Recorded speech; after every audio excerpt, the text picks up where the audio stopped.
You then spent 3 years as CEO of L'Oreal, amazing, freaking incredible. How do you now reassess, or maybe not even reassess, who you are today? What you stood for?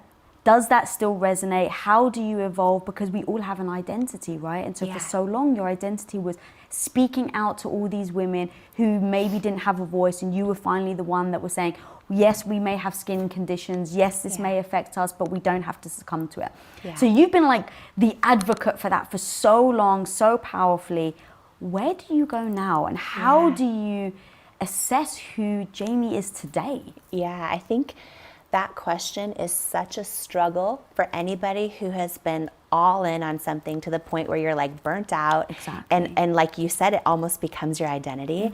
And that question, by the way, is part of why we chose to sell the business, because we did 100-hour weeks for 10 years, and I cared so much, but it always comes at a price. So we grew the business to over 1,000 employees across the country, became the largest beauty brand in QVC history, and then the largest, and we got a yes from Ulta Beauty, grew to be their largest brand, finally got a yes from Sephora as well, and some department stores, and started launching internationally. And it never got easier, right? Because I used to think like, one day, right, I can afford to hire people and they're gonna help me and it's gonna be so much easier. And then what I learned is, oh my gosh, when you do hire people, especially people that are smarter than you in other areas, it is such a gift. But even if you hire the best of the best people, you still then have a new job, which is managing people and making sure they're happy and dealing with competitors trying to steal them and dealing with HR issues and this and that and it's this whole other thing, and it never got easier. And one of the things I will say that I have personally not been able to succeed at, so I could call this a failure, is I never figured out how to have any semblance of balance. And I think women especially feel this weird pressure where they're supposed to just somehow figure out balance, and I think it's a lie. Do you seek balance though? I have gone through times where I'm like, I need to get more balance. I just think it's a lie where you just end up feeling like you're failing all the time at everything. I think that the best you can do, the best I have figured out to do, is to try and be present in what I'm doing, and just to commit to the choices I make, because I think balance, I think it's impossible, first of all. But what I will say is everything comes at a price. And building this business and working this hard had so many great benefits. You know, we have millions and millions of customers and community that I just feel like they believe in themselves more, even if they've never bought a product. It wasn't even about that. It was them being in a community where, you know, they felt like they were enough. And so that always made it worth it to me. But the amount I pushed myself, and my husband as well, it came at a price. And for many years, well, we spent every single holiday, anniversary, birthday in the QVC green room. We grew to doing over 250 live shows a year, and I did them all myself for 8 years.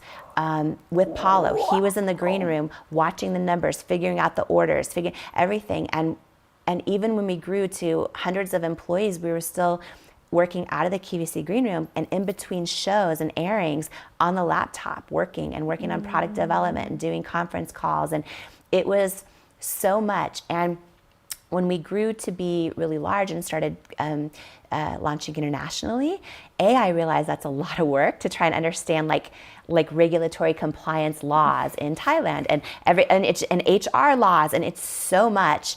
And so then we thought, okay, if we partner with L'Oreal or sell our business to L'Oreal, one of the biggest blessings in all of it was that they have people on the ground in like just about every country. And so you have experts that are hyper local and understand the culture and the cultural sensitivities and the importance of, that country's regulatory compliance and all that like stuff. but it's hard to figure out on your own and scale. And I knew that I needed to, I knew that if I didn't sell the company, we might go another 10 years. And I might still be spending every holiday working, and every birthday and every anniversary. We still didn't have kids, and we had tried for 10 years. And I think sometimes stress takes such a toll on your body. And I just felt like I was an amazing entrepreneur and CEO, and a terrible owner of a body, and a terrible every other thing, you know, wife, daughter, friend. I mean, I would do everything I could to help my friends and family, but except for physically be present, right? And I just kind of realized I have to make a change. And so we sold 100% of It Cosmetics to L'Oreal. It was their largest acquisition in U.S. history. And you've been able to double it, correct? Yeah, that's amazing. Isn't that crazy? So they acquired It Cosmetics 3 years ago, and the business has doubled since then. And so, but I want to go back to the thing that you were saying about identity. So you sell the company. Your identity has been, I'm the hustle and grind person. I'm the one that sacrifices. I'm the one that goes all in. You leave it, and and it's hard, and it's great and amazing and hard. And we, so a year and a half ago, we had our first child via surrogate. Yeah, via surrogate. Her name's Wonder. And, you know, I grew up with parents that worked a lot. And so I struggle with going, okay, I really want to be there for my daughter, but my tendencies are very much, I'm just all in, and I want to, like, I think that idea I shared in the beginning of sort of like one day, God willing, a million years from now, when I die, I want everything used up in me that I can possibly give to be of service to other people. And that has not left me. And I just know anytime I talk with women or entrepreneurs, or I just, I feel it's so right, and that's been really fun. And,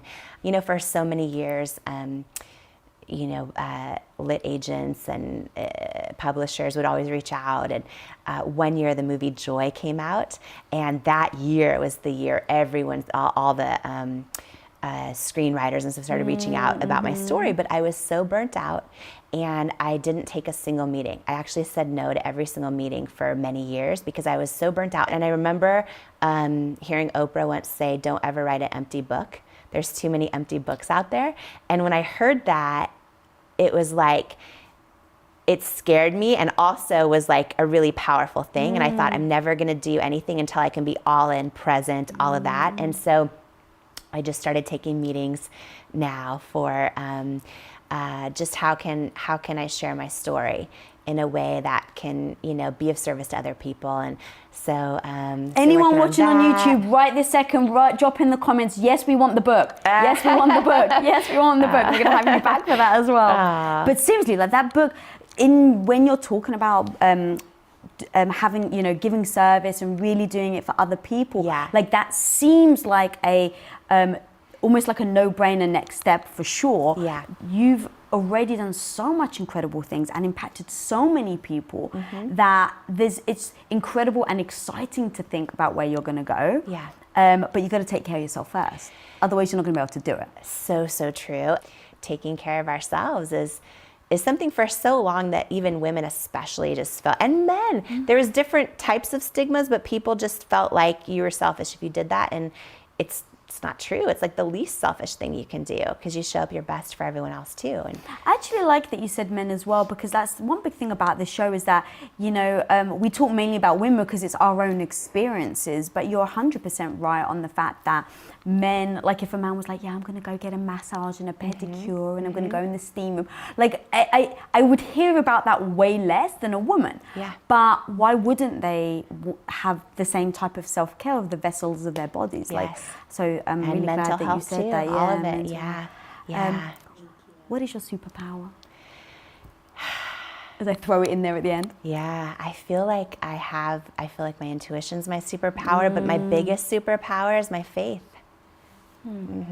That's where I get my intuition. You sold the company. I know you were still acting as CEO until just very recently as well, right? Yeah. So Yeah, I stayed on as so when we sold It Cosmetics to L'Oreal, the biggest, by the way, the biggest deal the biggest acquisition they've ever done. Just, it's no big deal, of course, but just the biggest acquisition ever, but ever Mhm. anyway. Yeah, and it was this really cool thing. Part of why we decided to do it was like we were scaling our own mission so quickly in the US and we just started launching globally. And I realized, oh my gosh, when you start launching in different countries, they all have different HR policies, regulatory compliance, all those things, right? And I'm like, oh wow, okay, we can figure this out on our own, but it's going to we're going to go a whole lot slower than if we partner with someone, like L'Oreal that has teams on the ground in over 100 countries, and we can try and shift culture around inclusivity and get our message of beauty out there so much quicker than we could do it on our own. And after the acquisition, they made me the first woman to hold a CEO title in their 107-year history at the time. Yes. Oh, Which was great. amazing. And I agreed to stay on for 3 years. There's nothing financially holding me to do it. It's just, I think when you give people your word, you want to keep it. And I think when people believe in you, it's good to prove them right if you can. Yeah, And so I stayed on for three amazing. years. We doubled the size of the business the first 2 years post acquisition, which is crazy and awesome. And then, it really for me came down to a learning to trust myself thing, Yeah. where 3 years in, for almost a decade, because of our story, I'd hear from lit agents and movie producers, and they'd want me to tell my story. And I was working 100-hour weeks on the business, like legit building it. And I just didn't want someone else to just write a book and have it not be authentic to me. And I wanted to, if I was going to do it, I wanted to be all in. So I actually said no to everyone for years. And then a little over a year ago, I was just like, oh, I just knew it's time. Like I knew everything that I had been through. I don't think it's for me. I really truly believe, and I believe this of every person, that the journey we go on, the stories we have, the setbacks we overcome or don't, all the things, like I realize my greatest joy isn't selling my business for, but it's not any of those things. Like those things are awesome. Don't get me wrong, but like it doesn't fill your soul. Like when we know the things we've gone through can be of service to someone else, like that's the ultimate, right? Whether it's our kids or our friends or someone we've never even met that saw our story on Instagram, whatever it is, it's soul filling. And it made me realize like I, I was ready, and it was hard to leave the company I built. And after 3 years, I knew to trust myself that this next chapter was how can I serve at an even higher level um, than I'm doing now? And how can I use everything I've gone through? Like I've done, again, a lot wrong, but there's a lot of things I did right in figuring out like how to accomplish my biggest dreams. So it's Mhm. like, now and what's next for me is literally pouring into every other woman and person on like their own journey of doing that for themselves, including my daughter and my little son Wilder too, Wonder and Wilder, but like pouring into. What great names too. Oh, there, thank you. And so, it's really why I wrote this book. It's like my whole prayer for this book is that I get DMs on Instagram and I meet people in person post COVID. I can't wait. Right. And they I say to know. me like, "Oh my gosh, like this story or this lesson literally was the thing that helped me break through the self-doubt and help me, go after this dream or believe I was worthy of being in a relationship that's healthy or, not shame myself for my own body, not having a baby or any of those things, right? Because I think like together, the power of story, and when we learn from each other, it helps us believe and on our own journey, going from underestimated to unstoppable. Exactly. That's a great. The title is great, by the way. I think besides believe it, the underestimated to unstoppable is exactly what I think is people need to hear because people feel underestimated. They need to feel unstoppable. Yeah. And like I said, I really enjoyed your book. Believe it. I love it. Yay, thank you Jamie so much. Marie Kern Lima. That's so fun. Also, I should share with you too, this is just something fun for your community. So for launch week, right? It's a big launch week of the book. If anyone picks up the book, wherever it's sold, doesn't matter where, we're going to do something special. I just want to share with your community too and it's free, but on our website, believeit.com, the book name, believeit.com. I'm doing my first ever course. It's a 5-part course on how to go from underestimated to unstoppable. And it's free. It's just for anyone who bought the book the week of book launch. You download it for free. And then you also get an action plan workbook that goes with it, which is how to implement all the lessons. It's over 20 pages, but how to implement the lessons from the book in your real life. So anyway, just something fun to share. That's a great, no, I love it. As well, because it's fun to get free stuff. And so we're like, what can we do that's really awesome for the launch week of the book, and also to just celebrate everyone that's going to kind of go on their own journey, even more powerfully of becoming the person they're born to be. Absolutely. When is the actual official launch of this book? When does it come out? Yeah, February 23rd. February the 23rd. Yeah. Okay. That is amazing. I just want to ask you one thing you said there. I want to unpack a few things. I want to give some people some nuggets and some keys that you did, but I want to ask you one thing. If you could go back to you in year 1 in the living room and you've got one employee and you're part of one of your first employee basically paid with free rent in your house, so they'd work 20 hours a week, right? The story is remarkable. See, I know everything. I've really done my research, but I would wonder if you could go back and whisper in your ear a piece of advice or a message to you at that stage, because millions of people listening to this right now and hundreds of thousands who are watching it are at that stage somehow. I'm curious what you might say to yourself back at that stage. Oh my gosh. 3 things just flew into my mind right now. Can I do 3 instead of 1? 100%. By the way, I love what you said. Thank you. Because yes, I built a $1 billion company. Yes, I was a Denny's waitress, all those things. But this book in and of itself, it's really a book about like a girl who went from not believing in herself to learning how to believe in herself and doubting she's enough to knowing she's enough. So if I could go back and tell that girl anything, year 1, because I was already working 100-hour weeks and literally not knowing how 100-hour weeks. There we go. Yeah. And I didn't know this like double workday thing you do yet either. So I was like, it was 3 things I would say really that just flew into my mind right now. I would say champions aren't made when the game is easy. And you're a champion. You're born to be a champion. So when the game isn't easy, embrace it, right? Because that's how champions are made. I would tell myself that earlier on. I know that now. I learned that, but I would tell myself that earlier on. That's one thing. The next thing, I would tell myself something that I actually told myself a lot to help get through it. And I think, no matter what faith someone might practice who's listening, or no faith at all, I feel like these words apply to everyone, because so many of us go through seasons where we don't feel qualified. We feel like an imposter. We feel like we're not, for me, I'll speak for myself.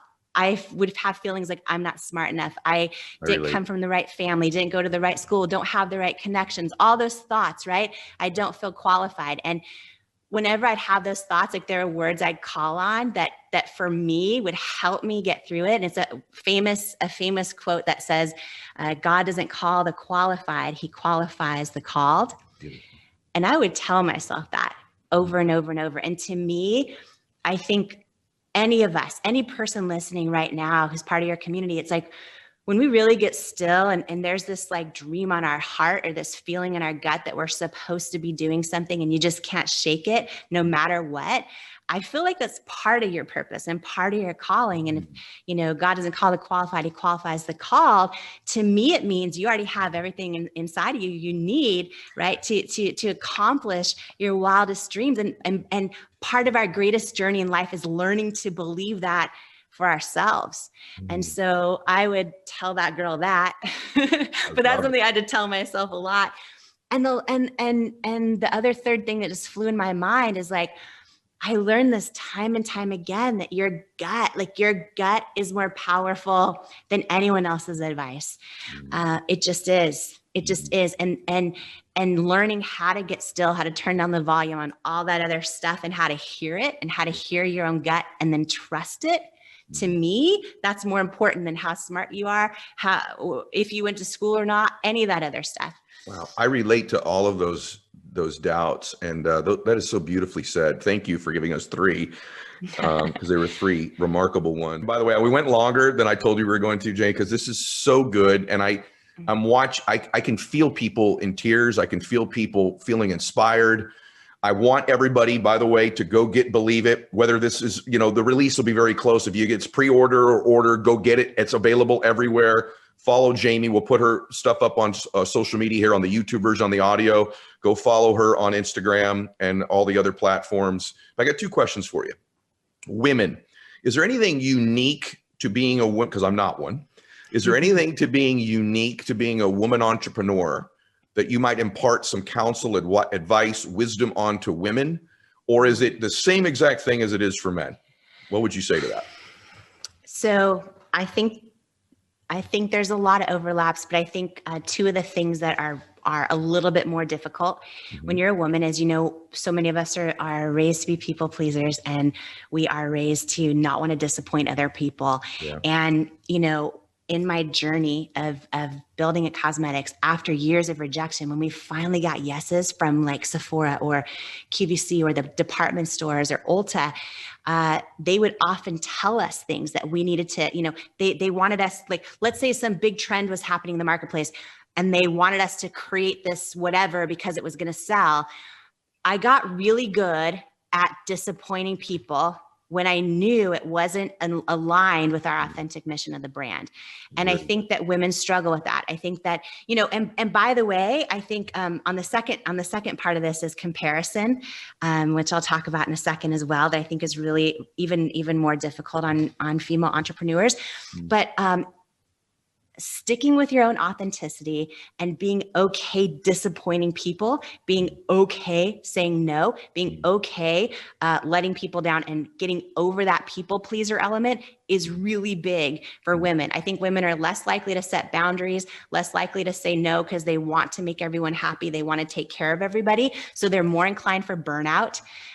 They're more right. And all of those things. And so when I look back, it's funny. I used to always say to our employees, we built to over 1,000 employees before I sold the company. And they could probably repeat these words in their sleep by this point. But when they would bring me something another brand was doing or something that was hot in the market or a big trend, it was like, I would say over and over to them, like, our biggest threat to our success is not what our competition's doing, is if we ever get distracted by it and then consider changing our own strategy and diluting our own authentic secret sauce, right? Because here's the thing, Ed, is after doing 1,000 QVC shows, I've seen literally thousands of brand founders come and go, and almost all of them don't make it.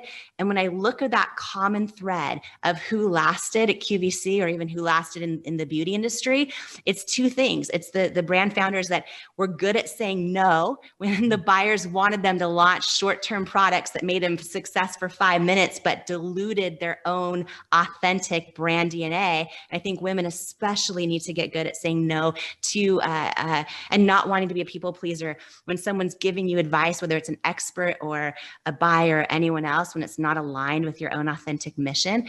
And the other thing is authenticity, right? When I look at the thousands of brand founders that I've seen go on air, and I look back at like, oh, wow, like just a small fraction ever built anything that lasts and ever made it. And it's like, what's that commonality? And I look back at that and it's like, oh, it's the people that it didn't even matter how smart they were or how talented they were or what their personality type was like. It's the people that were the same on air when they were selling as they were in the green room. Wow. For better or worse, right? And I realized and learned this life lesson before my eyes that like authenticity alone doesn't guarantee success, but inauthenticity guarantees failure. And so with women, right? And by the way, all the studies that show like you can never have a true connection with another human being unless you show up authentically, right? And a connection with another human being can also mean your customers, right? So I think that as it pertains to women and entrepreneurs and really everyone, I feel like nowadays with social media, especially, it's so easy to compare ourselves and to see everyone else's highlight reel and get distracted and think we need to do all these things and think we need to change how we show up. But that's actually a recipe for disaster, right? And I think that when people realize fully showing up authentically for better or worse, and especially women that deal with perfectionism and people pleasing, when you get rid of all that and you realize that's going to come at the price of your own success, and you stop getting distracted about what everyone else is doing or what this woman's doing or that woman's doing, and you fully show up authentically in your own business with your own authentic mission, it's freedom because you don't have to worry about all that other stuff. And B, it's literally the only way, I believe, to ever have success or build anything that lasts or build anything that matters. Wow. In the midst of one of the greatest interviews I've ever been privileged and honored to do, that was one of my favorite moments. I hope everybody stayed this late in the conversation, because that, by the way, that applies to men, but I completely agree with you. The more I'm thinking through what you're saying, as it applies with women, the other thing I noticed is that I think women entrepreneurs and women in the workplace seem to get more unsolicited advice than men do. It's almost like, can I give you some advice? I just think that happens more often. So your ability to not take it sometimes, your ability to be willing to make people uncomfortable is so real. Last question. You're amazing. You're amazing. At the heart of this book, and you just sort of talked about it, but at the heart of this book, there's this tension between listening to yourself, trusting your instincts, and heeding the advice of perhaps people who have more experience than you do in a particular area. You know, this idea of intuition versus expertise. How, in your opinion, based on your experience, how does one strike that balance in business and in life? Yeah.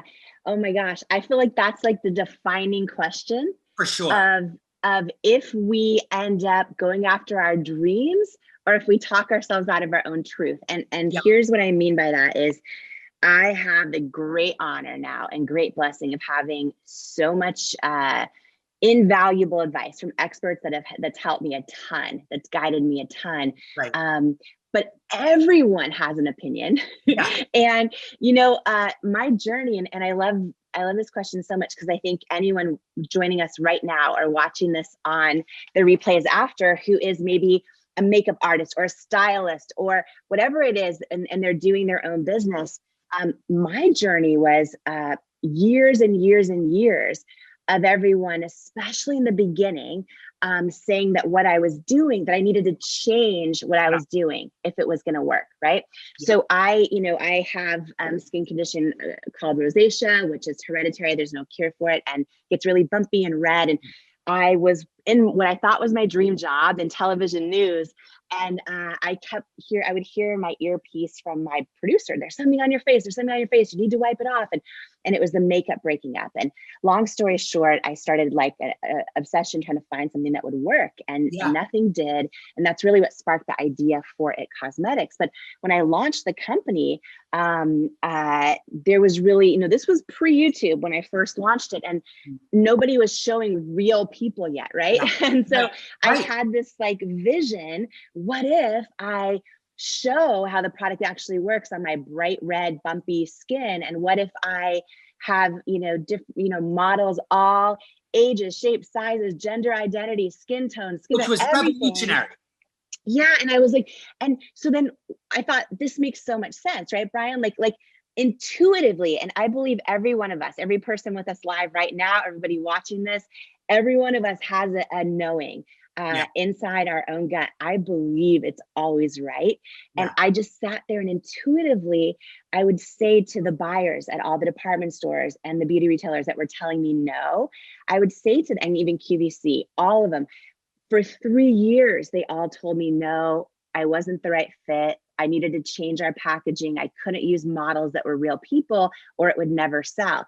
And I would say to them, okay, but intuitively, if I'm wanting to buy a product and I don't see someone who looks like me showing, with the product on, how do I know it's going to work for me? Right. And this went on for 3 years. And it was no after no after no after no.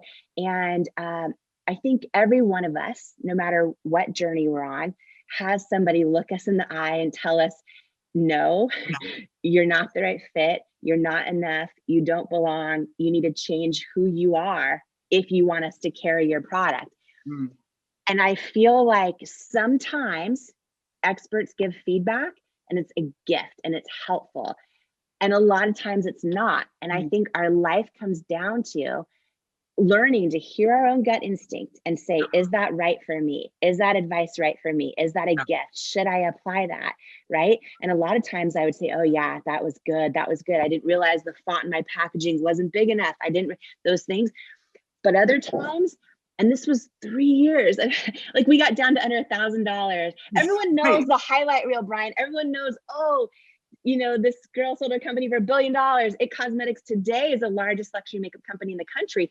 But this is why I thought it was so important to write this book, because when we just see the highlight reel, we feel alone in our own setbacks, alone in our own struggles, alone in our own rejections. So I lay it all out there because had I ever, like when I look back at the mistakes I made, the things I did wrong, they almost always come down to when I didn't trust myself. Right. And I just think it's such a universal thing. And had I ever, because we have moments in life where it's like our guts on one hand, experts' opinions on the other. And if they differ, which one do we listen to? Right.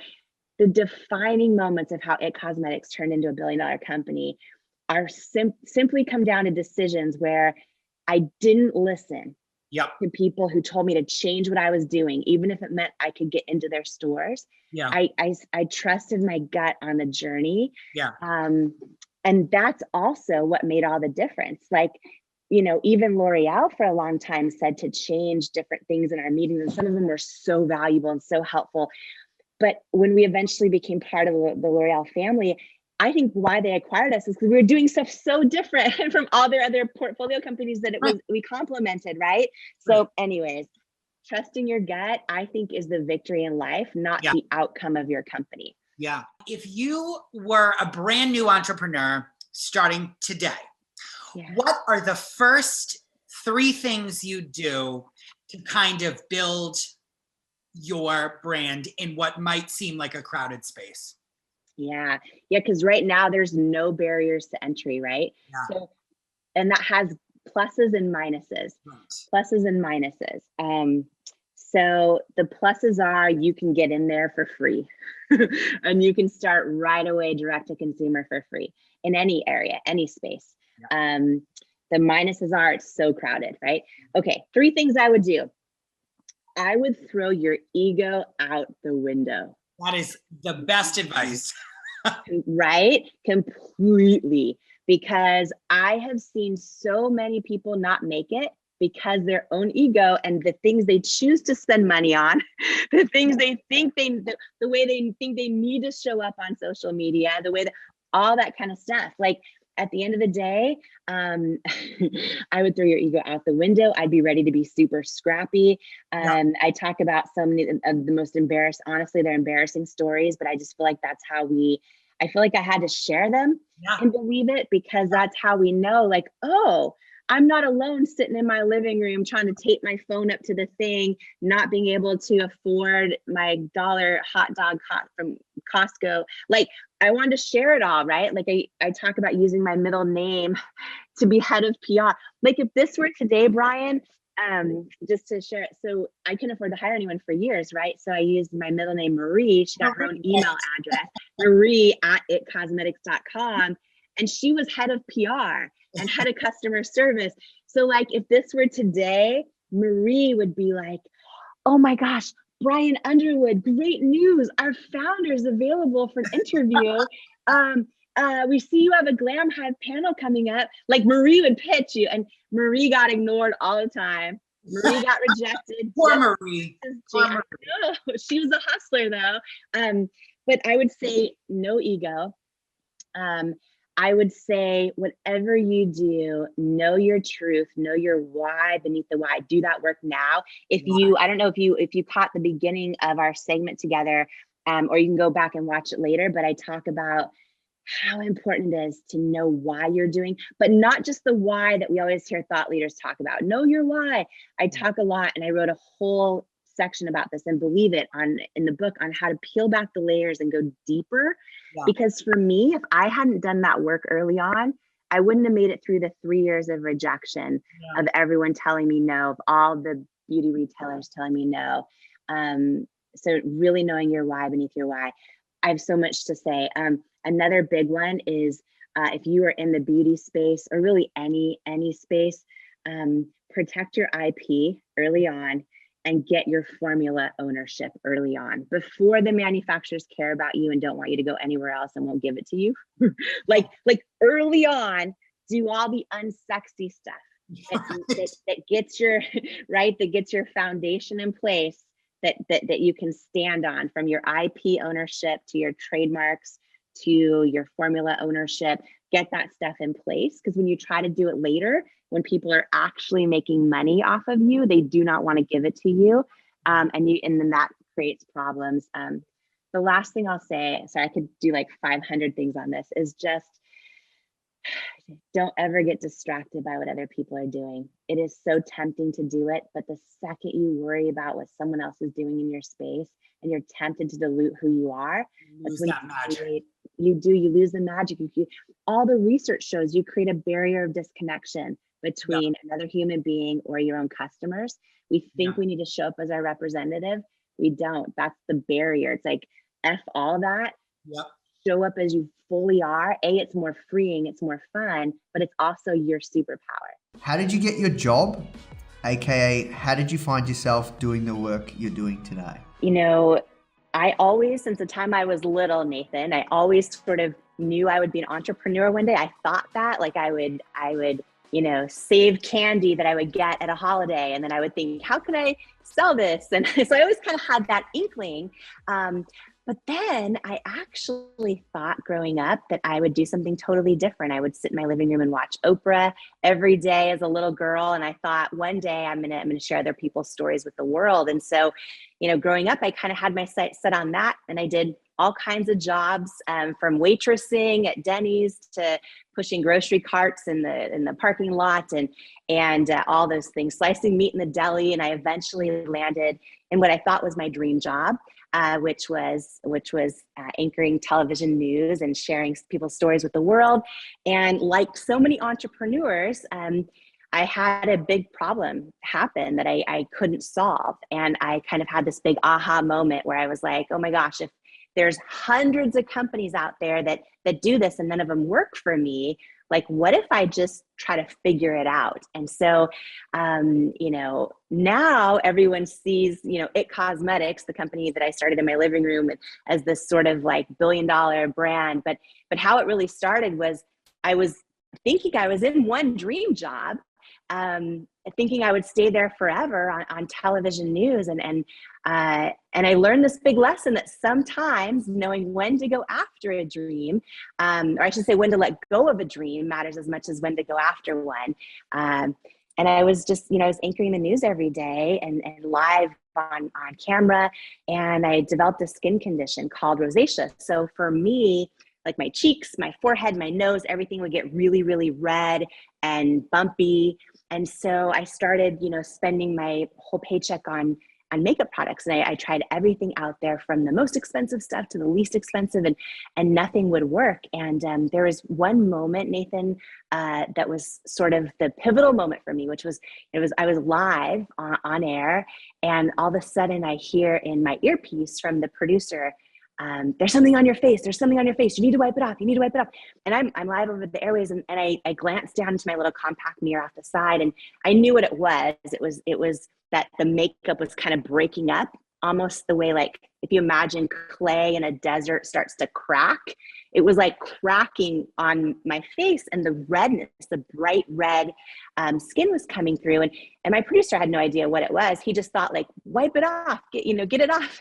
And I knew there was nothing I could wipe off. I kept trying to reapply makeup, and it wasn't working. And so this sort of started, what I thought was a season of setback in my life. I thought, like, am I going to get fired? Are viewers changing the channel? Because every single time I would go on the air live, it would happen, right? Because the hot HD lights would start to break up the makeup. And so I would find myself in the same situation.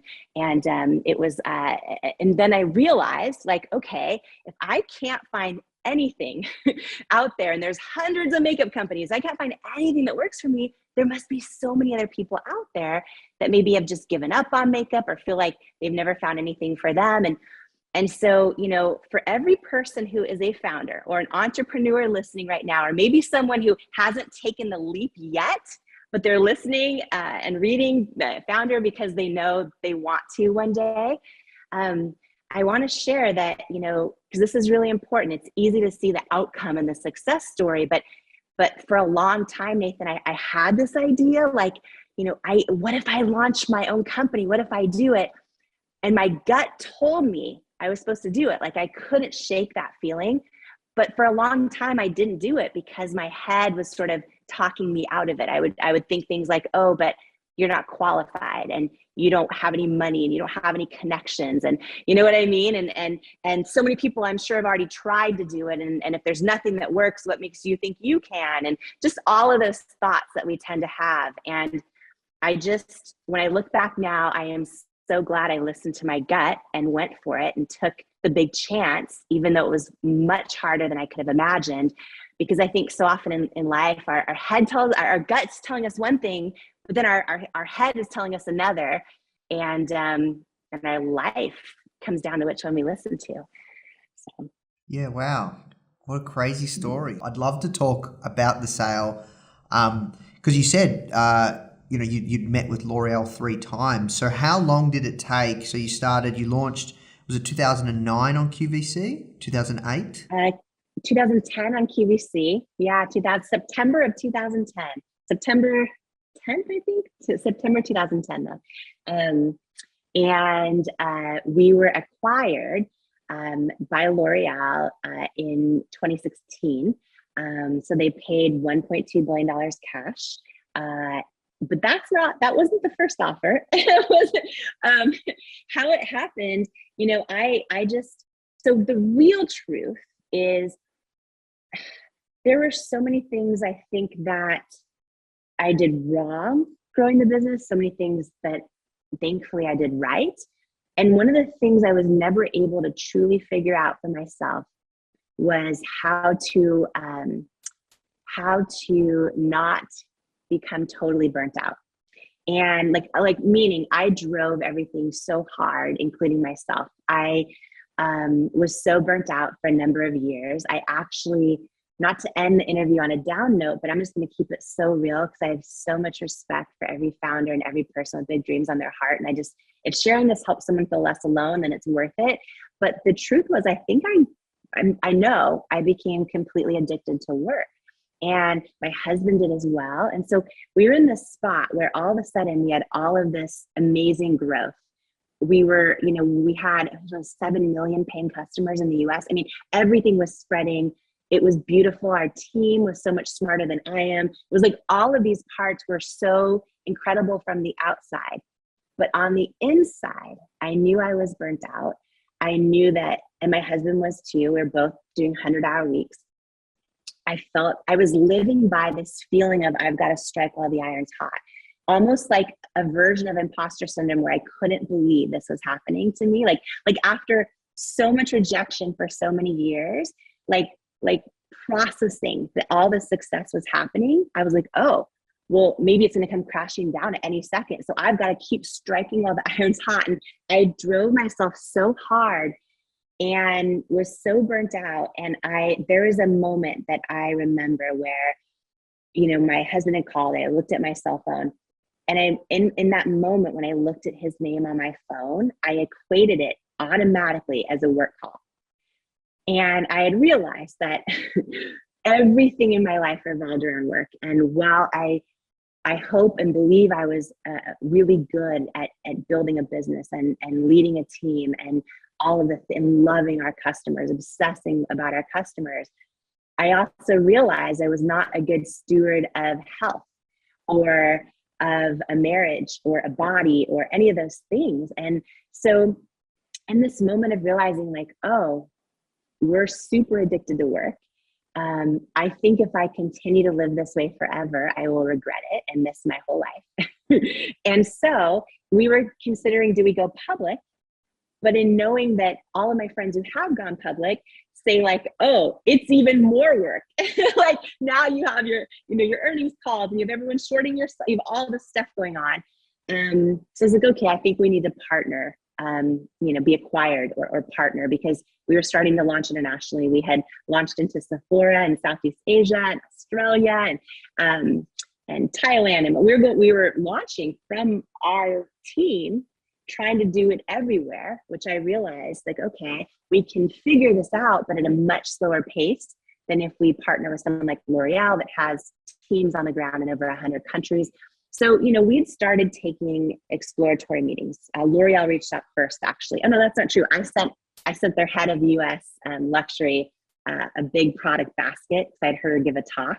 I was kind of ballsy this way. I don't know if I can use that word on your show, but of course, you just got to go for it, even if you risk looking like silly or whatever. But I remember sending the head of US at L'Oreal years before we met. I sent her, I'd heard her give a talk where she listed her top 10 favorite products of all time. And I sent her a note saying like, I loved your talk. The only problem was IT Cosmetics wasn't on your list. And I know if you actually tried IT Cosmetics, it would be on your top 10 list.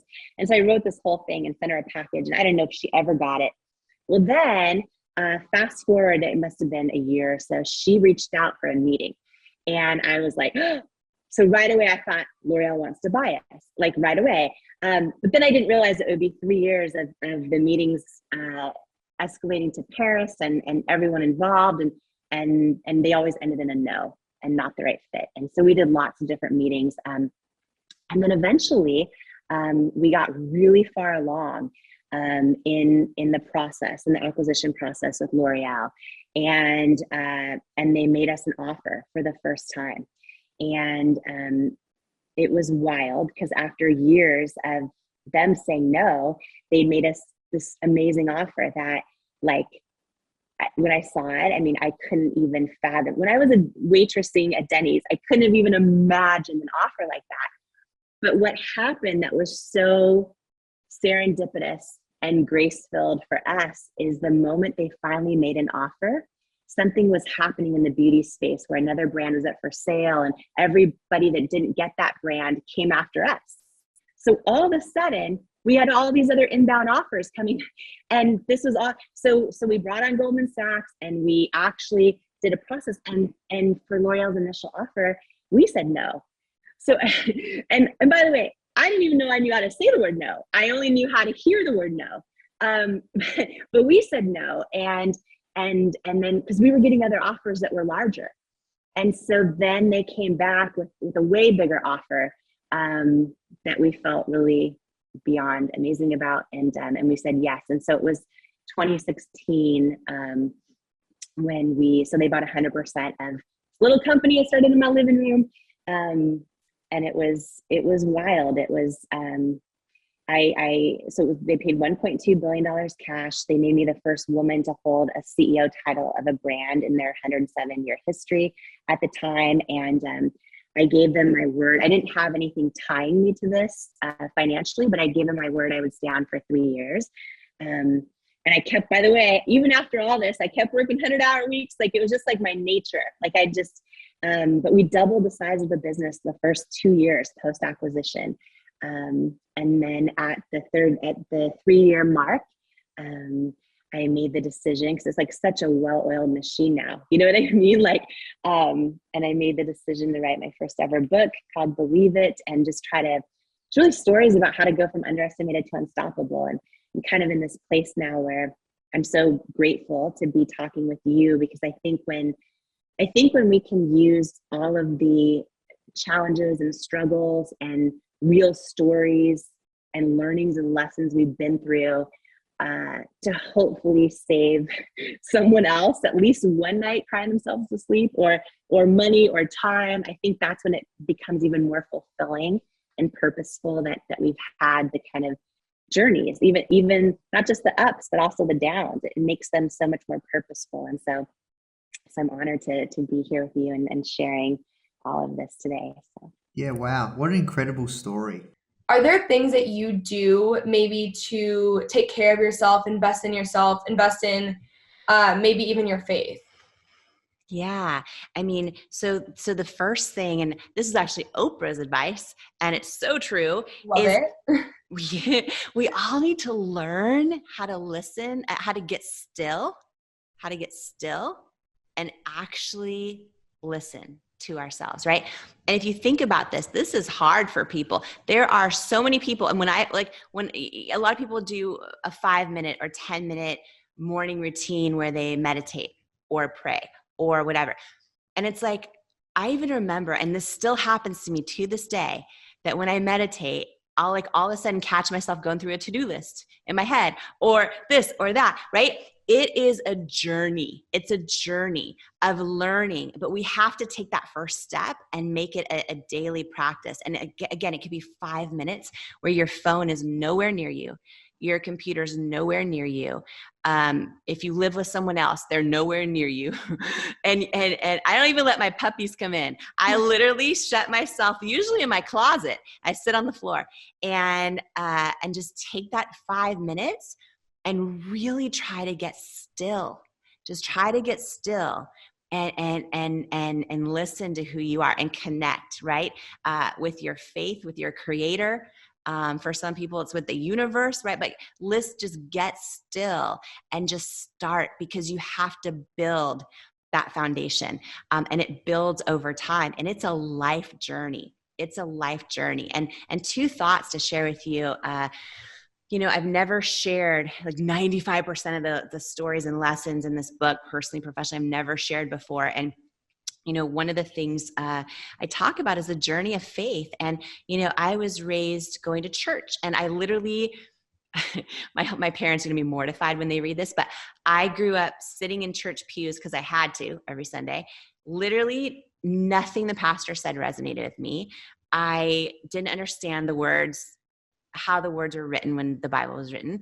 I would just sit through the whole sermon, scanning for cute boys in the church, and just watching the minutes go by, hoping it would end soon. Right. So I was raised, I believed in God, I prayed, but nothing ever, I never connected with any of it.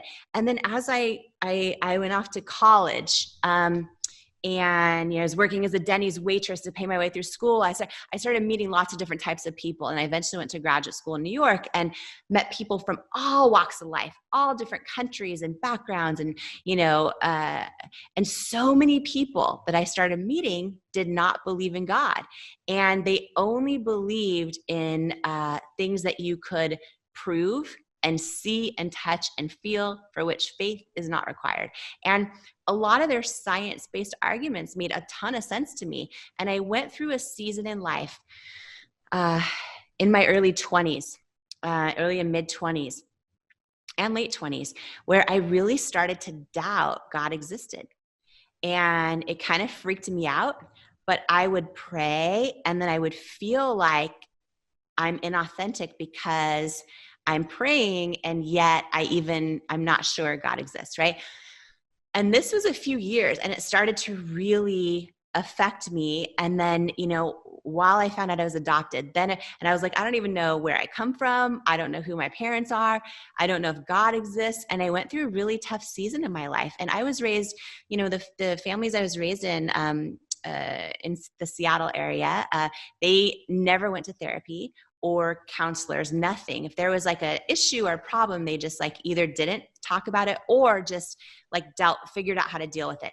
And I went through this season, and I think, and I've never shared this before, but I think this is important, because my whole goal is for people to feel like they're not alone, and to really understand the story behind the story, not just see some billion-dollar success story, but the real story. And I went through a season where I was like, I am feeling really depressed.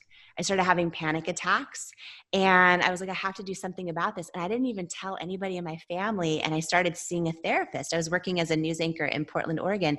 I started seeing a therapist, and one of the days with her, I said, and by the way, her name is Dr. Z, and she is like no BS, like no joke. And she only probably said, I don't know anything about her, but the first day I was in her office, she's like, I only take appointments like Monday, Wednesday, Friday. If you don't cancel within 24 hours, you have to pay, and I'm a lesbian.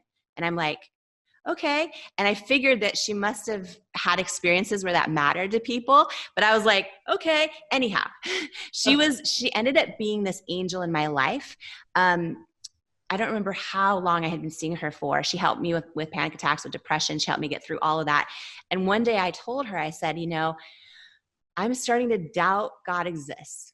And I don't know who my parents are or where I come from. And I'm just going through this season where I'm just down. And she said something to me that day that changed my life and my faith journey forever. She said, well, let me ask you a question. If if God created the whole universe, what makes you think he can't handle your doubt? I'm like, what do you mean? And she's like, well, why don't you try something? Why don't you start telling him you doubt him and ask him to prove you wrong? And I was like, huh. And that changed my life because every time I prayed, I started saying, all the prayers. And then I'd be like, and by the way, God, I think I'm doubting you exist. And so can you please show up and prove to me, like without a shadow of a doubt, that you're real? Because right now I can't tell you I believe you're real. And like, I just literally, that would be part of my prayer. And, for me, it didn't happen immediately, but it started happening, like more stories than I can even share. We're so all but literally screaming to me, God exists. I mean, one quick one, 30-second one is like, after years, right, of hearing no from every beauty retailer, down to under $1,000 in our bank account, I was at this big beauty product demonstration expo. There were 6,000 women there. All the heads of every beauty company was there, and QVC had a huge booth. And that day I was like, you weren't allowed to leave your 3-foot table, that you demonstrate your product. And the reason why you go there is you hope you win one of their awards or that a retailer discovers you. So like, in that big beauty expo was, of course, all the most beautiful brands like, L'Oreal and Lancome and MAC and Bobbi Brown, and brands I love. And then I'm like, and I'm here with It Cosmetics, and like no one had heard of us. And I'm like at this 3-foot booth demonstrating.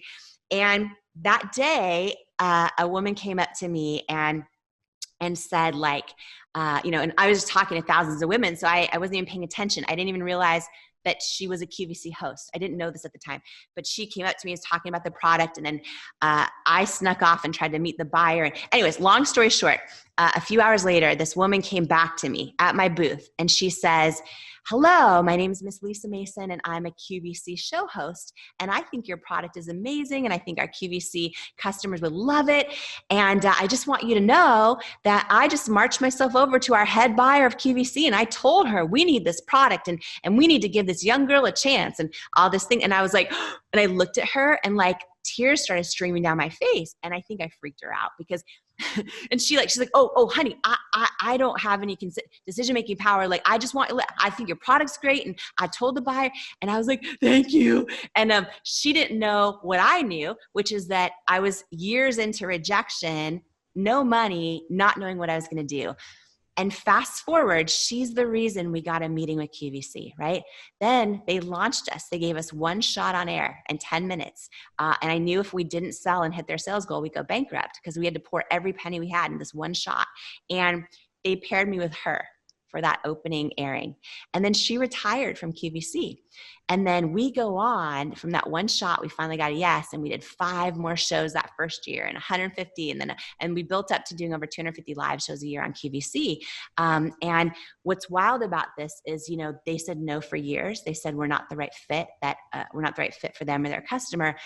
We built the largest beauty brand in QVC's history, and it is right now at this moment to this day. And I just share that because like from years of rejection, right? Like no one can tell you you're not the right fit. No one can tell you any of that, right? And when they do, you have to decide not to listen to it. And we went from hearing that we're not the right fit to the largest beauty brand in QVC's history. And so when this happened, I decided to call that show host that gave us that, that believed in me that day and loved our concealer. I called her up and I said, hey, I just want to call you to thank you. And she says, well, congratulations. I go, yeah. I said, we're the largest brand at QVC now. Like, I go, this is crazy. I go, and you know what? If you didn't love our products so much that day, like thank you for loving our concealer, because like you loved it. And then we got this one shot and then now we're the big, and all this. And she goes, honey, I love your concealer, but I wear it every day, but that is not why I went up to you that day. That's not. And I'm like, what do you mean? And she says, I was just walking that show and God clearly told me, go up to you and help that young girl. She goes, all I did was listen. And I was just like, whoa, right? And it was just like, there's been so many stories like that where when I started praying, God, I do not believe you because I'm doubting it. Like, please prove me wrong. He did, and he does, and he continues to. And some are really small stories and some are big stories. And, so for me, I think, again, you go back to asking for what you need, right?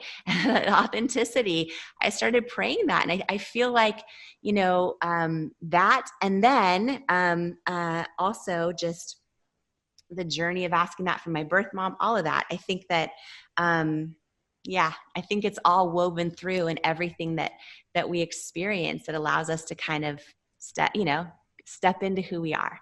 How has serving people helped you? It's not in any of the things we were going to talk about, but, probably more than anybody and certainly in your case, more than anybody I know, like we're really doing whatever this is we're doing for service for you and I. Neither one of us financially have a need to do it.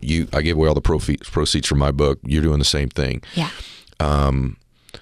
How is service to other people changed your life or created more bliss in your own life? I just want to know that, because for me, I feel the most worthy oftentimes in my life when I'm in the service of somebody else. Yes. I actually feel worthy. I don't always feel worthy that I'm capable of doing it. But when I'm in the effort and attempt to serve somebody, I feel more connected with my own worth when I'm serving another person. Yeah. So in the book Worthy, there's a whole chapter on fulfillment, right? And first of all, self-worth is the most critical piece, because you can do everything right. You can have self-confidence, you can be growing, you can be contributing and serving. But if you don't have self-worth, you're never going to feel truly fulfilled. So you have to have self-worth, which of course the book's packed with how do you build that, right? But then you also need self-confidence, and you also need growth. You need to be growing, stretching, like in some area of your life. And it could be simple things like growing in your faith or growing in your golf game, right? It doesn't matter what it is. You have to be growing to feel fulfilled, but you also have to be contributing, meaning doing something bigger than yourself. And a lot of people miss that. They think, if I just make enough money, if I just have enough people love me on social media, if I just whatever it might be, if you are not contributing, you'll never feel that deep source of purpose and fulfillment. And two big ways on how do I contribute? I have nothing to offer. So many people think that, right? And you and I have a friend, Rory, that always talks about how we're best positioned to serve the person we once were. And another way to put that is, so often the pain we've gone through, the setbacks, the things that sucked, right? It's like when we're able to then use those and help other people make it through the things we've gotten through, it brings a deep sense of purpose and also understanding of the cadence of the calling of our life and everything we've gone through. But also there's simple ways to give back. I mean, literally just smiling at a neighbor. I mean, it is that simple. There are people, so many people, I'm going to cry if I think about this and talk about this, but so many of us, if you make eye contact, and Ed, you're one of the best people I've ever met at this. I feel like it's why we're such good friends, because we both see this in other people. You're one of the best people I've ever met at seeing other people, like truly seeing other people. Let's just be real. We both know you're the best at that. You're amazing at it. And anyone who wants to go, how do I serve? You know how you serve? Walk into the coffee shop or wherever you're at and see someone. Actually see somebody and just say hi, or how are you? Or, I almost guarantee you I'm going to cry. I almost guarantee you for so many people, if you walk into any room you're in today in your life and you actually just see somebody, you're probably going to be the only person that day that sees them. You're so brilliant. You're so brilliant. So where I started practicing this was in places like coffee shops because I didn't feel worthy to do it in like business environments. So I actually practiced it like in grocery stores and coffee shops, and I recommend everybody do it. And so let's just say you went to order your coffee and the barista's there. Yeah. Hey, what can I get you? Welcome. And you just take a second and there's a pause. I do this now as who I am, but at first I had to practice. And so I would let them pause and I'd go, hey, how are you? And I'll just take a second. How are you today? And you look at them and you hold the glance and actually wait for them to answer you. They feel that energy. And the first few times I did it, it was awkward. And then I went, wow, I get the added bonus to my coffee today. I connected with this human being. Yes. And as I'm walking out, I felt better. I know they felt better, but I felt better. Yep. What I didn't know until I read your book is I actually felt a little bit more worthy. Yep. And then when I went into business meetings, I had a little bit more of the worthy bucket filled up. Yes. Because I did exactly in the exact environment. You go to a cashier at a grocery store. How are you today? And you actually listen and say it a little slower. Hey, how are you? That's not the same thing as how are you? Yeah. And they feel you actually want to know and you care. Yes. Slowing your life down like that. You're like, what's that got to do with business? I don't know. Best person I know at doing that is you. You said I'm the best person you know at doing that is me. And we're two of the richest people in this entire space. So there's some correlative property to it to business as well, right? There's got to be. And two things happen. You see that other person. So now all of a sudden you're in service of something bigger than yourself. But when you see that other person and they realize it, they then see you. Yes. The moment they realize you saw them is the moment they see you. When you actually see someone else and in that moment they realize it and then they see you, you actually feel seen. And here's something that is so powerful and profound and huge when we realize we do this in our lives. Is so many of us, and I'm talking about no matter where you're at in your career or your goals or your ambitions or the version of success in your life that the world celebrates, right? Whether it's having the kids and the whatever it is, no matter where you're at in that, we are so tempted always to actually still live our lives hiding in plain sight. Never actually showing who we truly are, never actually allowing our true self to be seen, right? Just showing up with the parts of us that the world celebrates. And we start creating barriers of disconnection in our lives. But more than that, right? And we wonder why we're not fulfilled in relationships. But more than that is we create a barrier of disconnection with ourselves. We don't actually see ourselves. And just to give this analogy, for everyone listening, right? For you, for me, for everyone watching us, is maybe you remember the moment as a little kid in class, and think back to when you were a little kid, maybe 3, 4, 5, 6, 7, 8, the very first moment when you knew the answer, but you decided for the first time ever not to raise your hand because you thought, well, what if I'm wrong? What if I get made fun of? What if I no longer belong after I do that?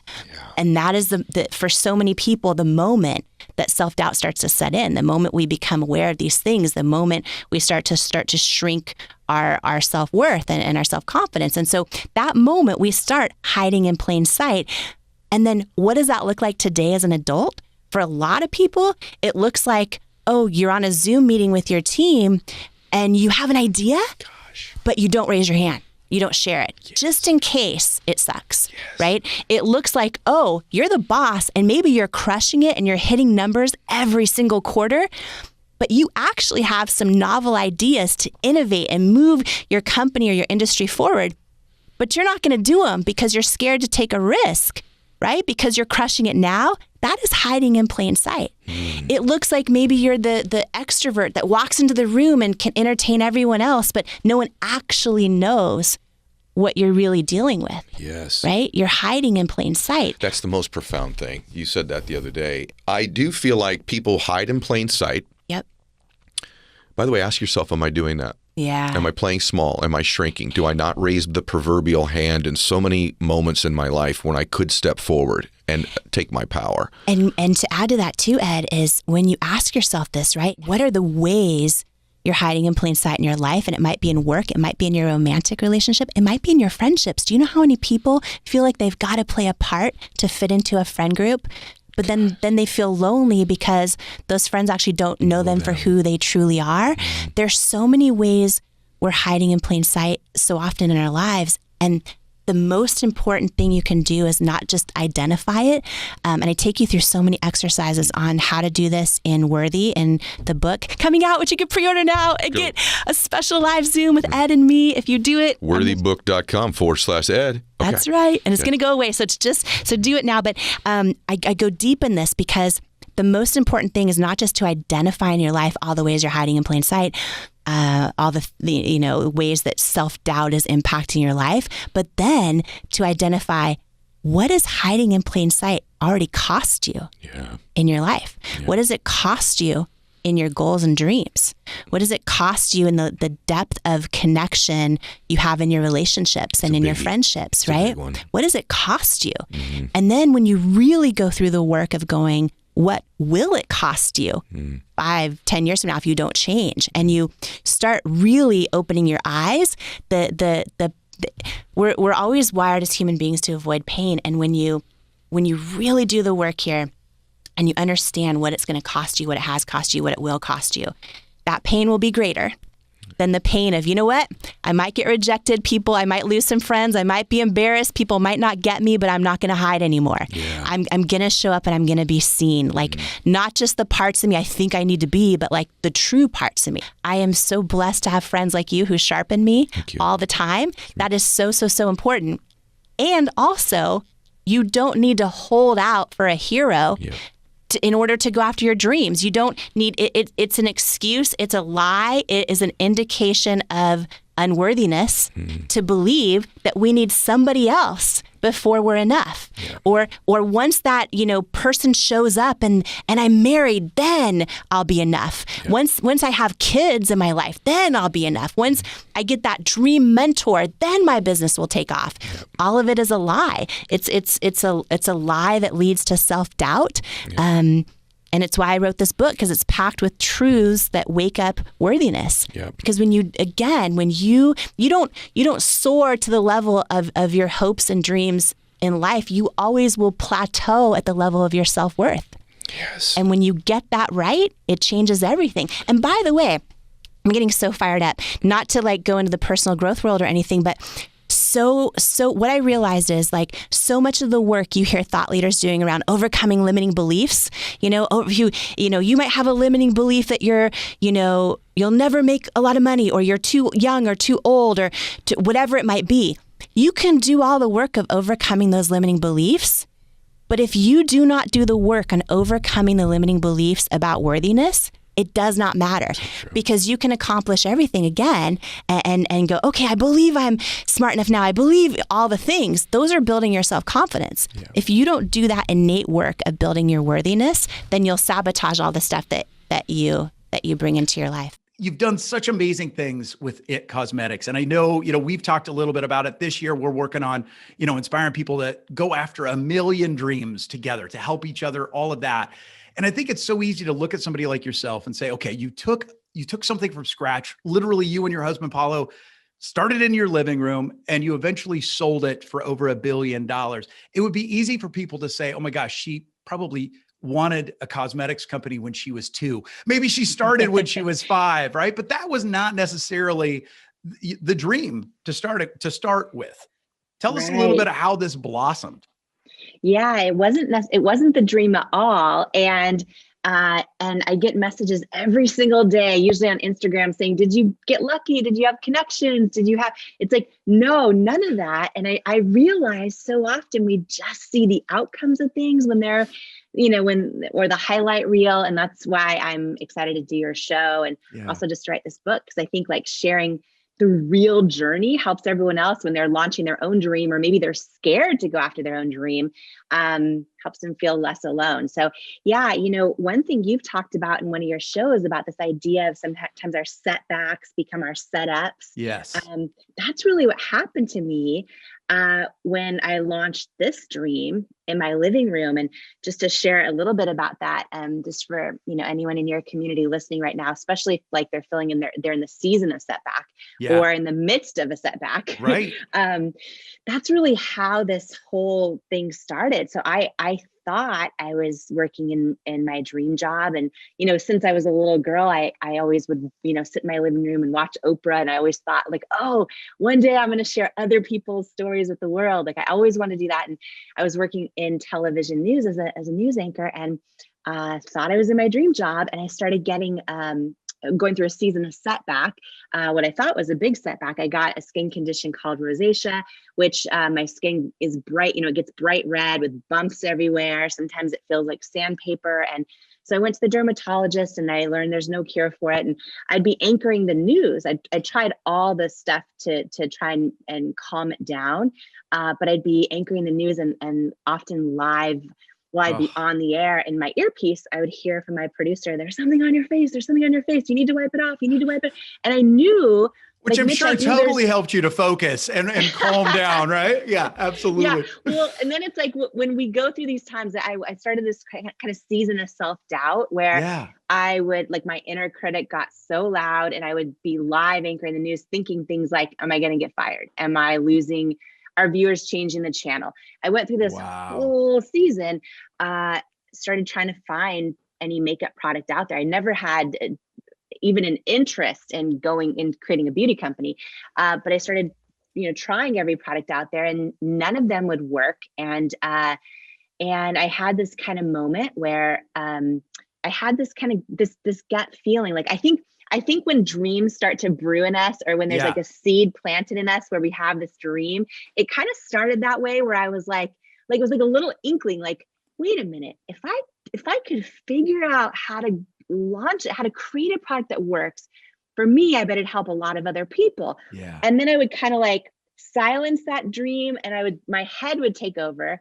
Oh, Jamie, you have no connections. You have barely any money. You don't know anything about the beauty industry. And you're in your dream job right now. Yeah. Right. And so I went through that battle. And I think everyone listening to us right now probably, like, really, if they get still, they probably know right now, if there's a dream on their heart or something they know they're supposed to create or go after or offer the world or start painting again or start dancing, right? They kind of know. But sometimes our head talks ourselves out of our own dreams. Yeah. So We call that moment. essence of a dream, right? Like that, because I think sometimes even the word dream, it feels too heavy, too big. Like people are like, oh, I can't go after that dream, or I don't know all that's there, or all that it will take. And it's like, all right, we'll just lean into that essence of the dream. And I love how you gave yourself that permission to first kind of look solutions for yourself, but then to be able to say, what if? What if? And I love too how it seems like very quickly after that, you also started to say, what if we did it differently? Because that was really something you started to do very early on, to be able to say, hey, a lot of the marketing, a lot of the ads around cosmetics don't seem to be all that real or for real women. And I love how that really started to become a mission for you as well. How quickly after getting the essence of the dream and starting to walk it out, was that why of being able to say, all right, this is, I'm doing this for someone else too. How soon did that happen for you? Yeah, I realized in the midst of like, why can't I find anything that works for me? When I started trying to try all these products, I realized, oh, wow, my whole life, I've never seen anyone in the ads that looks like me, that has skin problems, right? You just see Photoshopped ads. And I kind of realized that there was never a product that works for me, but also never a product that even showed people with skin like me. And I want to say something that you said in the very open of our conversation that I think is really powerful, especially for anyone listening. You said, maybe you've never sat at the cool kids club or the cool kids table at school. Right.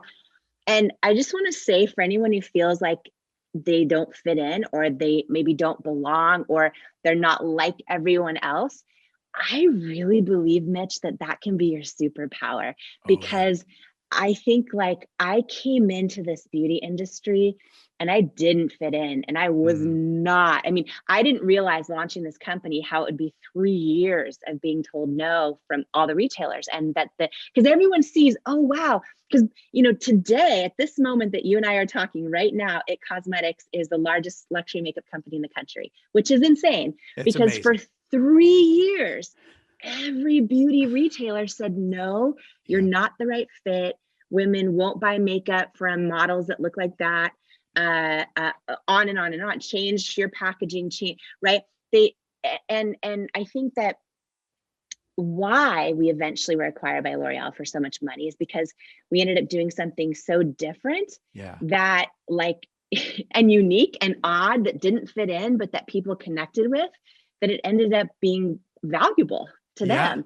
And I just think so many people listening right now, we're always told often in our lives to fit in and to conform, and sometimes when we fit in, it can actually be a disadvantage in a way, because we start thinking the same. Do you know what I mean? Absolutely. And I don't know, I just, sorry, that just like came out because I just think anyone feeling like they don't fit in, I think if you stick to who you are authentically, I really feel like that is when you step in the calling on your life, like, right? And I think like it's so tempting for us to because we all want love, we all want connection, we all want those things, and it's tempting to do it at the price of who we are.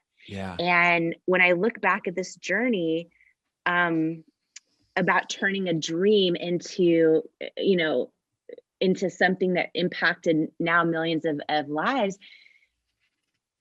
I think that there were moments when people told me to change what we were doing, change that was never going to work, that if I wanted to get in their stores, I had to do it the way they wanted me to do it. And those are the moments that I think could have stopped this whole thing from happening. Had I listened, you know what I mean? And I don't know, just want to share that. Well, I love that. I love that one, you would hone in on that, because I so agree with that. But also I think that you make that point so well in the book, of being able to take those things that maybe you've seen as your limitations or your doubts or the things that have caused you fear, that if we just look at those a little bit differently, they literally can be our superpower.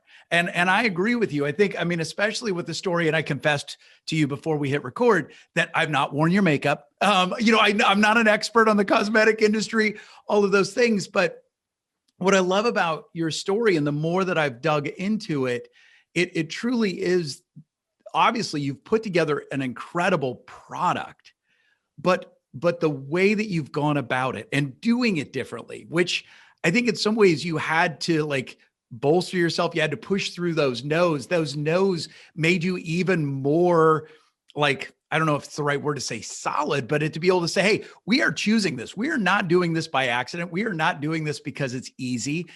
We're doing it because we feel like that's the right way to do it.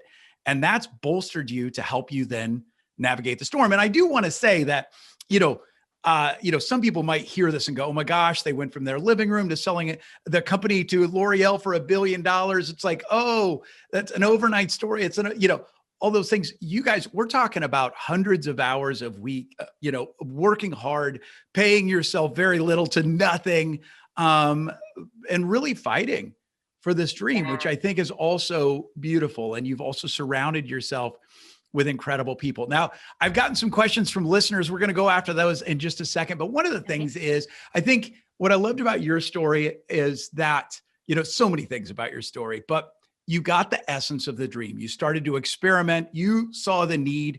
You saw the need to offer a product, but also promote that product, present that product in a different way. But I was curious, because so many people get the essence of the dream and immediately see the list of things they don't know or don't have, right? What's one of the ways, do you think, like, what was key for you to give yourself that permission to say, I don't have all the answers. I don't have all the connections. I certainly don't have the big bank account. What gave you, or how did you find that within yourself to be able to say, but I'm going to take that next step? Yeah. Well, I think sometimes, and I talk about this and believe it a lot, that I think sometimes knowing when to let go of a dream is as important as knowing when to go after Mm, one. And yeah. while I was in that spot of going, okay, my gut, my essence, so to speak, is telling me to launch this company, but my head is saying you're not qualified, Right. you don't have the right connections, all that. When I look back, and by the way, when you talk about, the early years, it was 3 years of hundreds of no's. And we got, we couldn't afford to pay ourselves the first 3 years of our company. If we ever had a date night, which was a miracle, we would go literally to the Costco, the outdoor Costco concession stand. We get Oh, $1 hot absolutely. dogs. Yeah. You Like can get a that lot for a was couple of bucks at the Costco. That's exactly right. at least, and it tastes good, which is the good part. But that would be a date night. I mean, it was really tough. And there were so many nights I cried myself to sleep because it was another big no from a Yeah. retailer, or I didn't know how we were going to keep the lights on. It was a lot of years. And in the book, and believe it, I go into details about like some of the scrappy things we did, like how, we figured out how to do things when we couldn't afford to hire people. And I go into that because I think it's so important, because Yeah. you don't see that stuff on social media. You just You see don't. everyone's highlight reel. And I just think like, it's important for people that might, feel like it's just them struggling or not getting traction or hearing rejection after rejection. And when I look back at all of this, and I talk about so many things I did wrong in the book, but one of the things that I did do right, it wasn't that I somehow was smarter than someone else or anything Yeah. like that. It was really that when I would get still and I would hear my own gut feeling, which for me is Yeah. how I hear God Yep. talk to me, is in my intuition, right? But some people may call it the universe. Some people might call it just Right. their own internal knowing, right? When I would hear that internal knowing, I would make the decision to trust it. And Wow. for me, that was one of the biggest things, because there were nights I literally would just cry myself to sleep. And I'd wake up in the morning thinking like, oh, was that huge rejection from QVC really real, or was that a dream? And then I'd realize it was real. Very real. And I'd Yeah. be like, Very, no. very real. And I mean, there were some really tough rejections. About 2 years into the business, we got a call from a potential investor that was a big private equity company. And I was so excited because they had a huge track record of making all of these products in grocery stores, big household names. And they Wow. loved our product, and they wanted a meeting. And we did a meeting, and then we showed them our product pipeline. And, we were several meetings in, and I thought, wow, if they invest in us, A, I'm not going to go bankrupt. And B, maybe they can use their connections to get us in these big beauty Right. retailers that keep Right. telling me no. And we got down to the final meeting, and I'll never forget this moment, because my husband and I flew up for this meeting, and we were standing about 3 feet from the head investor. And he says to me, congratulations. We really, really think your product is fantastic. But it's a no, we're going to pass on investing in IT Cosmetics.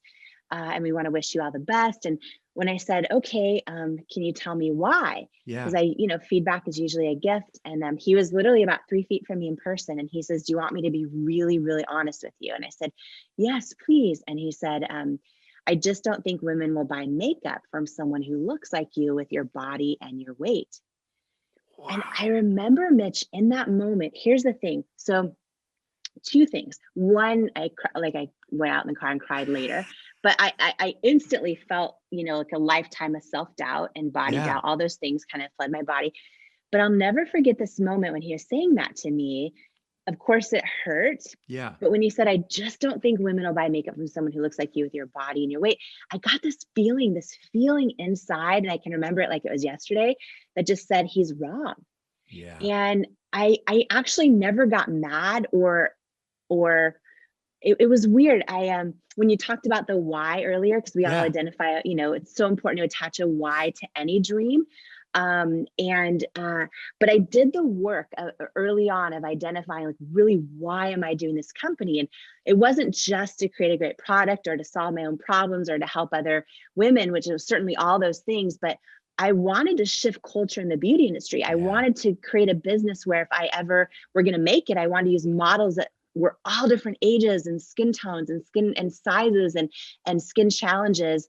And I wanted to shift that definition of beauty for every little girl out there who's about to see these ads and start doubting herself the way I did growing up, and every grown woman who still does and person who still does. So I knew how important my why was to me. Yep. So when this guy says to me that, I realized, instead of getting mad, I think this is really important when we're going after our dreams, to not take rejection personally, because I realized him saying that to me, him passing on investing in my business, was really, he was just as much impacted by a life of the beauty industry as I was. He was making an investment decision based on what he thinks you need to look like to sell product. And so, you know, and one more thing. I love it. No. Well, 6 years, I didn't hear from him for about 6 years. And 6 years later, when L'Oreal acquired our company, because it was such a big deal and L'Oreal's public, they disclosed the purchase price. So all of a sudden in this one day, it's all over the Wall Street Journal homepage, everywhere. Like It Cosmetics, you know, L'Oreal buys It Cosmetics for $1.2 billion cash, this whole big thing. And I heard from him that day for the first time in 6 years. And he said, congratulations, I'm so happy for you. I was wrong, this whole thing. And I learned it would have been the most successful investment in his firm's history. But the other thing, and this is just, I want to share this in case anyone listening to you and me right now, like is in this season of rejection, right? Is there's these famous words, and I don't even know who said them, but they're famous words that say, rejection is God's protection. Yeah. And like when we're going through rejection, it doesn't feel very good. Doesn't feel at the time. Like, how is this protecting me? Especially when it's unfair, it's hurtful, it sucks. But like and I have so many examples of this in Believe It, but the book, but just this one story is like, had he believed in me, Mitch, I was so desperate. I probably would have given him most of the company for almost no money. Yep. But because he didn't believe in me, 6 years later, my husband and I were still the largest shareholders when we sold to L'Oreal. And it just, I don't know. I just think that there's so many stories like that where I just think it's important that we have our perspective of faith also when we're going through those tough seasons. Well, and I so agree, because it is that whole thing of, and I think you and I share a very similar faith, which is awesome. And we've got people from all different faith backgrounds, but it is so powerful when we start to realize that those setbacks, sometimes that adversity, although it is brutal when you're in it, like I can only imagine that felt like a real punch to the gut. But you think about, like you said, that adversity in some ways is something you needed to dig even deeper. In some ways, it like proved your thesis even more, of saying this absolutely needs to be fixed. And if somebody's going to do it differently, we got to do it. Right. And I also, it did also protect you from then giving up a majority stake and all of those things. It's just incredible, but it's not easy, but it's amazing. And I agree with you. You have so many different examples. And that's, I think I loved it in the book. So many different examples where that adversity, that setback, time and time again, really was a setup. Ladies and gentlemen, rock this house and welcome to the stage, Jamie Kern Lima! Jamie Kern Lima! Every single one of us has had someone tell us we're not enough. Every single one of us has had someone say words to us that hurt.